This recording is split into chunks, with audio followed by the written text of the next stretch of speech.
Despite the 2020 order of the Supreme Court, political parties have failed to control the criminalization of Indian politics. The top court today stepped in once again.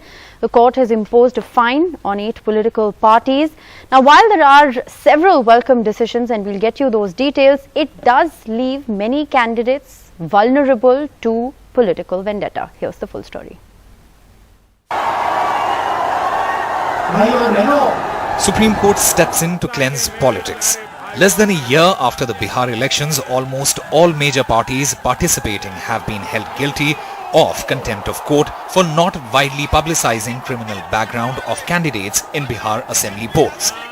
While CPM and NCP have been fined Rs 5 lakh each for not publishing their list of candidates with pending criminal cases, 6 parties including BJP and Congress fined 1 lakh each for publishing the lists in newspapers with relatively low circulation, not the top ones. Now parties have to publish criminal antecedents of candidates within 48 hours of selection, and the Election Commission's been told to monitor this. The verdict says that 51% of the winning candidates in Bihar have serious criminal cases against them like murder, kidnapping, rape, etc.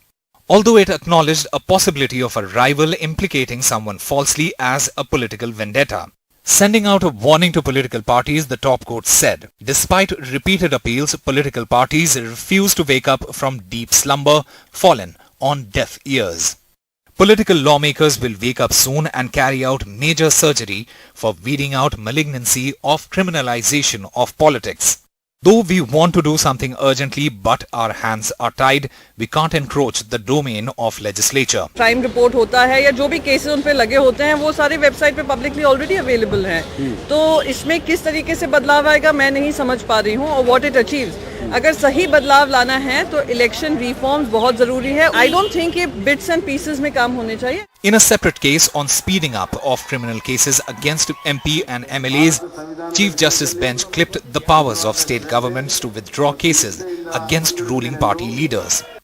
The court says states cannot withdraw cases without a High Court's go-ahead. Slamming the centre, Chief Justice of India said, "We were told that the government is very much serious about completion of trials against MPs and MLAs, but there is nothing you have done. We can say this much." The top court says its hands are tied as it cannot encroach upon the legislative domain to make a law, leaving to the lawmakers to do the needful.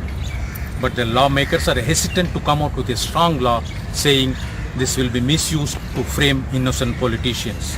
In New Delhi with Sukirti Dwivedi, this is Arunachalam Vaidyanathan for NDTV.